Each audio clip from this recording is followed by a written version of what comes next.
ስለዚህ ኦሮሚያ ላይ ያለ አማራ ሁሉ እዚህ ውስጥ ውሻ አለ እየተባለ ነው የሚቃጠለው። እስከ መቼ ነው የሚቃጠለው ነው ጥያቄ? እስከ መቼ ነው አማራው የሚሞቱባት ኢትዮጵያ አንገቷን ቀና አድርጋ የምትሄደው? እስከ መቼ ነው በአማራ መቃብር ላይ አንገታችን ደፍተን የምንኖረው? እስከ መቼ ነው በእነዚህ የድሆች እንባ የሚቀልድ መንግስት ተሸክመ ነው የምንጓዘው? እስከ መቼ ነው? መልስ የለው ጥያቄ ነው። ተሳስቻለሁ ነው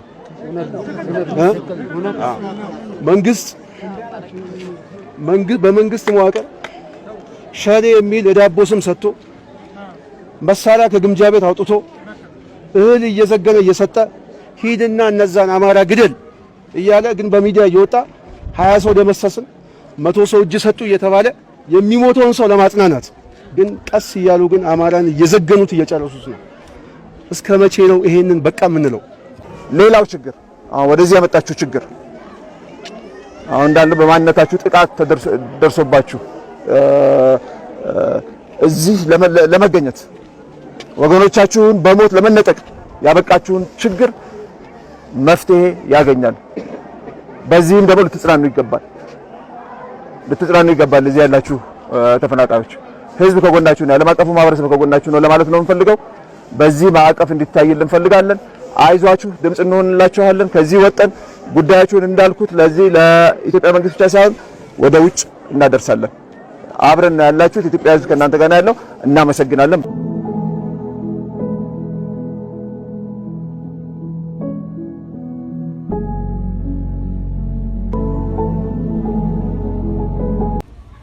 እያቃጠሏቸው በእሳት እያነደሏቸው በቁማቸው ሰው ሳይሞት ነው በእሳት የሚቃጠለው። ከዛ አሰቃቂ ሁኔታ ተርፈው ሲመጡ አንዳንድ ጊዜ ከተማ ታቆሻላችሁ ተብለው እኔም አስታውሳለሁ አዲስ አበባ ላይ ተሰብስበው የመጡትን ሰዎች ለከተማው ለአረንጓዴ ልማት ከተማውን አቆሸሹ ተብለው መልሰው ጭነው ወደ አሪሲ አካባቢ እንደወሰዳቸው አስታውሳለሁ። ቀላል የማይባሉ ሰዎች እዛ ቻይና ካምፕ አስቀምጧቸው በረሃብ ቀጥቷቸው የሚሞቱት ከሞቱ በኋላ ከእንደገና አውጥተው ደግሞ ግማሹን በመልሶ ማቋቋም ስም ተመልሰው ወደ መጡበት አካባቢ ወስደው እዛው ቀሪዎቹ ደግሞ እንዲሞቱ ተደረጉ። በተለያየ ዙር በአሰቃቂ ሁኔታ ተሰባስበው የመጡት ሰዎች ደብረ ብርሃን ቻይና ካምፕ ውስጥ አንድም የመንግስት ኃይል አንድም የክልሉ አሳደር የሚባለው ራሱ ምስለኔ እነዚህን ሰዎች አይቷቸው ያውቃል። ብልጽግና ሶማሌ ክልል ላይ በአብዲ ኤሌ ጊዜ ካስታወሳቸው 1 ሚሊዮን ሰዎች ተፈናቀሉ ብለው እዚህ ቦሌ ቡልቡላ በመቶ ሺዎች የሚቆጠር ቤት ሰርቶ ነው የሰጠው። በመቶ ሺዎች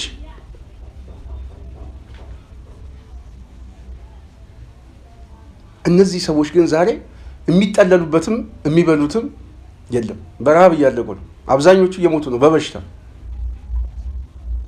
ስለዚህ ይሄንን ሰው ቆም ብሎ ማየት ያስፈልጋል። እና አቡበከር ዋነኛ ታርጌታቸው ፖለቲካ ነው። ይሄን አገዛዝ ማጽናት ነው። በቃ ለውጥ አምጥተናል ብለዋል። ከዚህ በፊት የነበረውን አገዛዝ የህወሓት ስርዓት አንኮታክቶን አዳክመነዋል በጦርነት። አሁን የሚቀረን አማራው ነው። አማራውን ደግሞ በክልል እንሸንሽነዋለን። ለክልል ሽፋናችን ግን ኦሮሚያ የሚል የዚህ እንቅስቃሴ ቢመጣ አደባባይ ላይ ያው ሰይፉና ጎራዴው በጣም ከባድ ነው። የወሎ ሙስሊምን ነው እንደ ሽፋን የሚጠቀሙበት። የወሎ ሙስሊም ደግሞ አንደኛ ግዕዝ ሊማር ነው፣ ግዕዝ ሊጫንበት ነው። በሌላ በኩል ደግሞ በዚህ ክልል ውስጥ አማራ ተብሎ እየተጨቆነ ነው። እኛ አማሮች አይደለንም ወለዮች ነን ምናምን የሚል ጥያቄ የሚያመጡት ለዚህ ሆን ተብሎ ነው። አማራውን ከፋፍለው ለመምታት ለማድቀቅ እንዳይነሳ ለማድረግ እና ወርቁ አይተነው ያጋለጠው ይሄንን ነው። እንኩ አላቸው። እንኩ ማለቱ ገንዘብ መስጠቱ ፖለቲካ አይደለም። እሱ ይሄንን አስቦ አይደለም ገንዘብ ልስጥ ያለው። እሱ ያሰበው ምናልባት የተጎዱ ሰዎች አሉ ይድረሳቸው ነው። አንቀበልም ግን መባሉ ግን ፖለቲካዊ እንድምታው ምን እንደሆነ ተተነተነ፣ መረጃው ወጣ። ከዚህ ጀርባ ደግሞ እነማን እንዳሉ ግልጽ ሆነ ማለት ነው። ስለዚህ የአብይ ሞቲቭ እየተመጋገበ ነው። ለዚህ ጥሩ ማሳያ ምሬ ወዳጆ ሰሞኑን አስገራሚ ነገር ተናግሯል። ምሬ ከተናገረው አንዱ እኛ እርስ በርስ ተጨፋጭፈን ሜዳውን ለጠላት ልንሰጥ እንችላለን። ምሬ በጣም ጊዜ እያበሰለው የመጣ መሪ ነው። በነገራችን ላይ በጣም ከጊዜ ወደ ጊዜ የሚናገረው ንግግር ወርቃማ የሆነ ንግግር እያመጣ ነው። አሁን በቀደም ለታ የሰጠውን ሰምቻለሁ። ስለዚህ ሚኒሻው ልዩ ኃይሉ እዛ አካባቢ ያለው እኛ የምንዋጋው አማራን ነፃ ለማውጣት ነው። አንተ ግን የምትወጋን ግን ሳታውቀው የጠላት ተባባሪ ሆነ ነው። አሁን ይሄ ነው ሳናውቀው የጠላት ተባባሪ ሆኖ አማራውን የሚጎዳው ነው የከፋ የሚሆነው። በረሃብም ሲቀጣው በጦርነትም ሲቀጣው ይህንን የለውጥ መንግስት እያለ የሚተባበር አማራ በአንድም በተዘዋዋሪ ሜዳውን ለማን እየሰጠ ነው? ለኦህዴድ እየሰጠ ነው። ሜዳውን አንተ ተጫወትበት እያለ አማራውን በመጨፍጨፍ እየሰጠ ነው። መጨረሻ ላይ እኮ ይሄም በውጤት በዜሮ ነው የሚወጣው። ይበለዋል። ኦህዴድ የመጨረሻ ግቡ አገኘውን አይምሮም፣ አረጋ ከበደን አይምሮም፣ ይበላቸዋል። ይሄ መሆኑን አላወቅንም ቢሉ በዛን ሰዓት ዋጋ የለውም፣ አማራው አልቋል። ስለዚህ ለዚህ ነው አሁን እነ ምሬ በቃ ሜዳውን ለጠላት ኃይል ሳንሰጥ ንቃ። ይሄንን ምሬ ነው የሚናገረው። ልብ አድርጉ። እዛ ውስጥ ያለ ፖለቲከኛ ምናምን የሚባል እኮ ምሬ ከመጣበት ጊዜ ወደዚህ እንኳን ስናያቸው ከዚህ ስርዓት ጋር 30-40 ዓመት ይቆያል። ግን ፖለቲካውን የዚህን ሰው ያህል እንኳን መረዳት አልቻሉም። ቢገባቸውም ደግሞ ሆዳቸው አሸንፏቸዋል። ስለዚህ አማራ ክልሉን ሁሉ ሊያፈርሱበት ሲመጡ ክልሉን ለማፍረስ ከሚተባበር ኃይል ጋር ውጊያ ሲከፍት ለውጊያ ግብአት ከሚሰጥ አካል ጋር ነው የሚተባበረው። አቡበከር የወሎ አማራ ነው ይባላል። በተዘዋዋሪ ግን ወሎን ከሚገነጥል ኃይል ጋር ይተባበራል። ኦሮሞማ ፕሮጀክት እያስፈጸመ ነው። ስለዚህ ፖለቲካዊ ሞቲቭ ራሱ በጣም የሚገርም ነው። ስለዚህ አማራው ራሱ መውቀስ አለበት ብዬ አስባለሁ። ወደ ራሱ መመለስ አለበት። የኦህዴድ የጠባሳ የኦህዴድ የፖለቲካ ሸክም መጨረሻ ላይ እሱ ላይ እንደሚወድቅ ማመን የግድ ያስፈልጋል። ስለዚህ የነ አቡበከር እንቅስቃሴ ፖለቲካዊ ሞቲቭ እንደሆነ ግልጽ ነው ከመነሻቸው ጀምሮ። አሁን ደግሞ የስርዓቱን የማጽናት ጉዳይ ነው የያዙት። ከዚህ በፊት የስርዓት ለውጥ ነው የጠየቁት። የስርዓት ለውጥ አመጣም ብለዋል። ይህንን ስርዓት ማጽናት ነበረ። ለማጽናት ብዙ ሁኔታ ሄደዋል። አሁን እየወደቀ እየተፈረካከሰና በጦርነት እያበቃለት የሆነ ስርዓት ደግሞ ለማዳን እየተንቀሳቀሱ ነው። ይህንን ስርዓት ለማዳን የግንባሩ አካል ሆነዋል። በበጎ አድራጎት ስም የጥይት መግዣ ይሰበስባል። በመስጊድ ማሰሪያ ስም የጥይት መግዣ ይሰበስባል። በተዘዋዋሪ የብልጽግና ወታደር ሆነው እየተንቀሳቀሱ ነው። እነዚህ ኃይሎች የጠላት ካታጎሪ ውስጥ መክተትና እነዚህንም ለመፋለም ነገ ጠዋትም በወንጀል ተጠያቂ እንደሆኑ ማስገንዘብ የግድ ያስፈልጋል ብዬ አስባለሁ። ስለዚህ ዓላማው እነዚህን ሰዎች መመገብ ሳይሆን እነዚህን ሰዎች ስልታዊ በሆነ መልኩ ማጽዳት ነው። አማራን ማጽዳት፣ ማፈናቀል ብቻ የለም፣ በረሃብም ቀጥቶ መግደል። ይሄ የብልጽግና የጦርነቱ አካል ነው። አማራን ማድቀቅ፣ መግደል፣ ማስራብ የሁለመናዊ ጦርነቱ አንዱ ስልታዊ የሆነ ማጥቂያ ነው።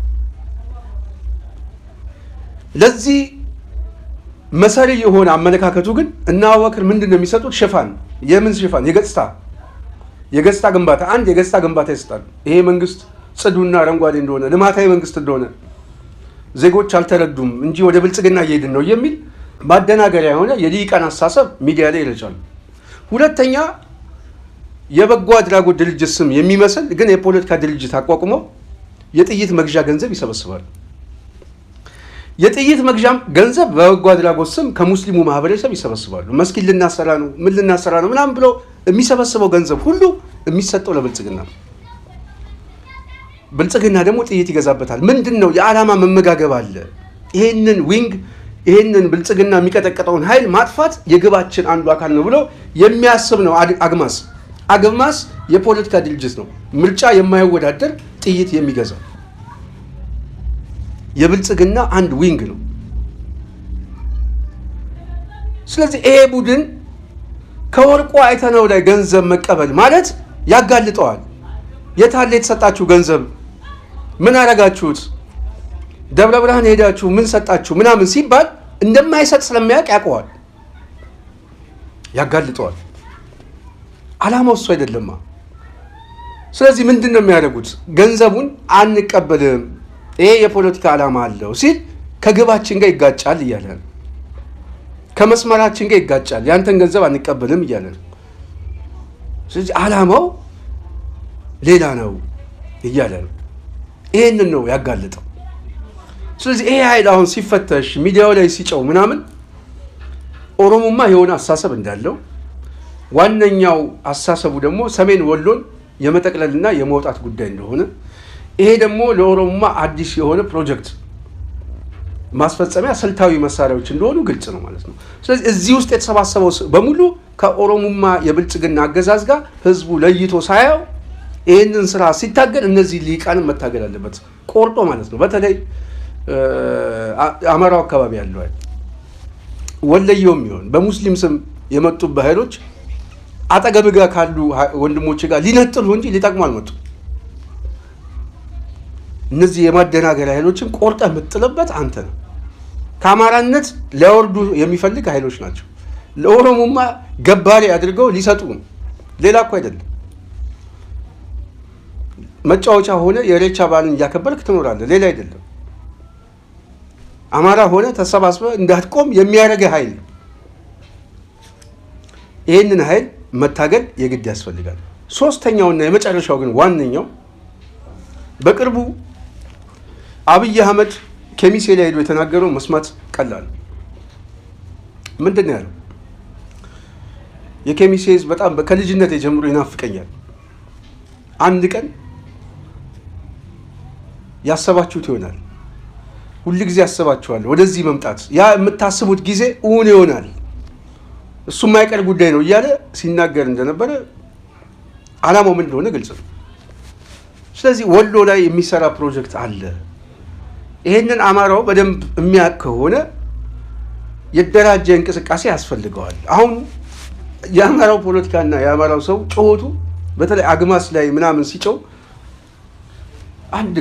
ዘሪሁን አንድ ጽሑፍ አንብቤያለሁ። ትክክለኛና አስማማዋለሁ። ዘሪሁን ገሰ ብዙ ሰዎች ታውቁታላችሁ። ይሄ የሚያሳየው የተቋም ግንባታችን እንዴት በዜሮ እንደወጣ ነው። ተቋም አለመስራታችን፣ የሚሰራ ተቋምም እናፈርሳለን። ዛሬ እኮ ባንክ ለማፍረስ እኮ የሚሮጥ እኮ ነው። ድንጋይ የሚወረውር የአማራ አክቲቪስት እኮ ነው ያለ።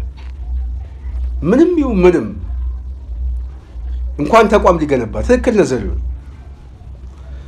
እና ወከር እኮ የሚመጡት እኮ ተቋም ስለሌለ እኮ ነው እንጂ አንድ ሲቪክ የሆነ አንድ ድርጅት እስቲ አንድ እንደው በዚህ ጉዳይ ላይ በአማራ ጉዳይ የሚያሰባስባ አንድ የጠበቆች ማህበር አንድ እንደዚህ አይነት የበጎ አድራጎት የሚሰራ ሰው አንድ በጣም እኮ የሚገባ አንድ የተቋሚ ድርጅት አንድ እንደው ህዝቡን እንኳን በዚህ ጉዳይ ላይ በጣም ሰባሰብ የሚችል ነገር ማጣታችን በጣም ያሳፍራል።